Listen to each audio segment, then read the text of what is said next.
नमस्ते मुलांनो, छान आहात सगळे? चला, आजच्या पिरियडला आपण बाराखडी ध बघणार आहोत. हो, चला बाराखडी ध कशी तयार होते ते बघूया. ध हलंत अधिक अ बरोबर ध, अ स्वर या ध व्यंजनात जोडला गेला की हे नवीन अक्षर ध हे तयार झालंय. ध चे शब्द बघूया मुलांनो. धरण आणि बुधवार.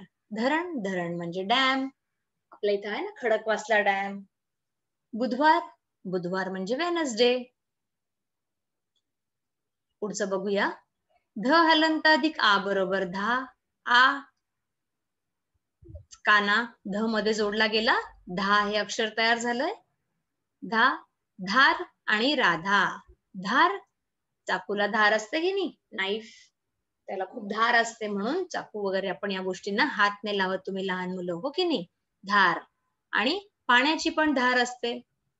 नळ जर का आपण चालू केला की कधी थोडासा चालू केला की बारीक धार येते आणि खूप चालू केला की मोठी धार असते, त्याला पण धार असं म्हणतात. राधा मुलीचं नाव, नेम ऑफ द गर्ल.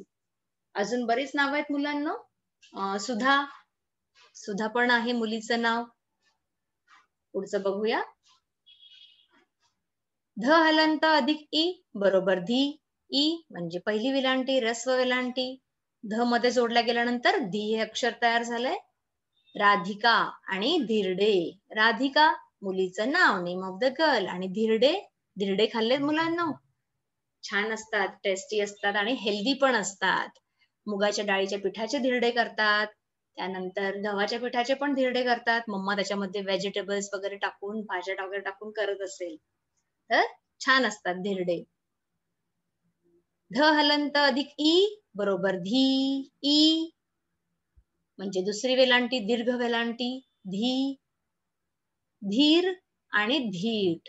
धीर धीर देणे असं म्हणतात. एखाद्याकडे काही दुर्घटना झाली असेल तर तिथे जाऊन त्याला आपण धीर देतो. धीट धीट म्हणजे ब्रेव, बोल्ड. पुढचं बघूया.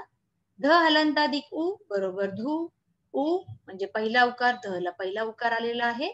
धुलाई आणि धूमकेतू. धुलाई कपड्यांची धुलाई होते की नाही, सो कपडे धुतले जातात चांगले, धुलाई करणे. आणि धूमकेतू, धूमकेतू कॉमेट. पुढचं बघूया. ध हलंत अधिक उ बरोबर धू. उ म्हणजे दुसरा उकार, ध ला दुसरा उकार आलेला आहे. धूळ आणि धूर. धूळ धूळ म्हणजे डस्ट आणि धूर धूर म्हणजे स्मोक. एखादी गोष्ट जळली असेल तर त्याच्यातनं धूर येतो बाहेर, म्हणजेच स्मोक. तर मुलांना या ठिकाणी ध ची आपण ही अर्धी बाराखडी तयार केली आहे. पुढची बाराखडी बघूया. ध हलंत अधिक ए बरोबर धे. ए म्हणजे एक मात्रा, ध वर एक मात्रा आलाय. राधेय आणि धेनू. राधेय राधेय नाव, कर्णाचं नाव आहे ना राधेय. आणि धेनू, धेनू गाईला धेनू म्हटलं जातं, कामधेनू. येस. पुढचं बघूया. ध हलंत अधिक ऐ बरोबर धई. ऐ म्हणजे दोन मात्रा, ध वर दोन मात्रा आलेल्या आहेत. त्या ठिकाणी शब्द नाहीयेत. पुढचं बघूया. ध हलंत अधिक ओ बरोबर धो. एक काना एक मात्रा. धोतर आणि धोबी. धोतर आजोबा घालतात ना धोतर. आणि धोबी, धोबी म्हणजे ज्याच्याकडे आपण कपडे धुवायला देत असतो, धोबी. ध हलंत अधिक औ बरोबर धौ. शब्द नाहीयेत मुलांनो. ध हलंत अधिक अम बरोबर धम. कामधंदा आणि धिंगाणा. कामधंदा म्हणजे कुठल्याही प्रकारचं काम करणे. धिंगाणा, धिंगाणा म्हणजे धिंगाणा घालणे. हो की नाही, तुम्ही घालता ना कधी कधी धिंगाणा. सगळे मित्रमैत्रिणी एका ठिकाणी भेटले की धिंगाणा घालतात, मज्जा करतात. धिंगाणा. ध हलंत अधिक आ बरोबर धा. अरे या ठिकाणी शब्द आहे मुलांनो, अधपतन. ध हलंत अधिक आ बरोबर धा. अधपतन. अधपतन आपण कुठे शिकलोय मुलांनो? अक्षर ओळखच्या पुस्तकात शिकलो की नाही आपण आहाच्या शब्दांमध्ये. अधपतन, अधपतन म्हणजे जर तुम्ही कोणाचं वाईट करण्याचं ठरवलं तर तुमचं पण वाईट होतं हे लक्षात ठेवायचं. सो कोणाशीच आपण वाईट विचार करायचे नाही आणि वाईट करायचं नाही.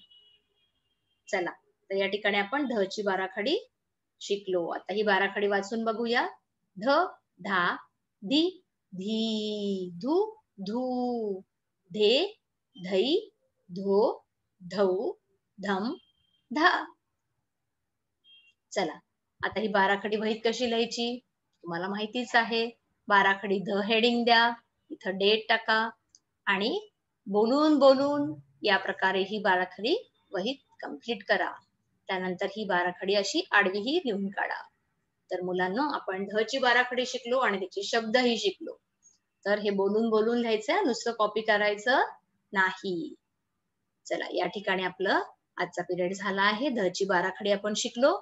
पुढच्या पिरियडला नवीन बाराखडी शिकूया. धन्यवाद.